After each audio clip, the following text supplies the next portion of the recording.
Hi friends, ఈరోజు paneer curry చేస్తున్నానండి. చాలా సింపుల్గా ఉంటుంది, ఫాస్ట్గా అయిపోతుంది. చూడండి, దానికోసం ఎండు కొబ్బరి, ధనియాలు, జీరా, పల్లీలు, కొంచెం బాదం తీసుకున్న అవసరం అయితే మీరు జీడిపప్పు కూడా తీసుకోవచ్చు అండి. ఇది డ్రై రోస్ట్ చేసుకున్నానండి.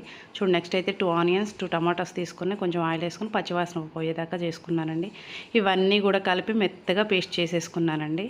చూడండి, పొయ్యి మీద బాండీ పెట్టేసి బిర్యానీ ఆకు, పట్టా, లవంగం, ఇలాచి ఒక్కొక్కటి స్మెల్ కోసం బాగుంటుందని వేసుకున్నానండి.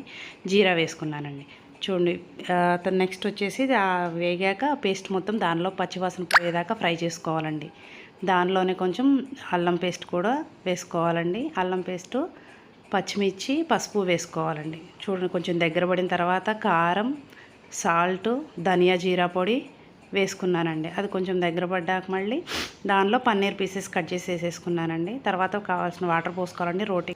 కర్రీ రోటీకి కానీ, రైస్కి కానీ, ఫ్రైడ్ రైస్కి కానీ బాగుంటుందండి. వీడియో నచ్చితే లైక్ చేయండి, షేర్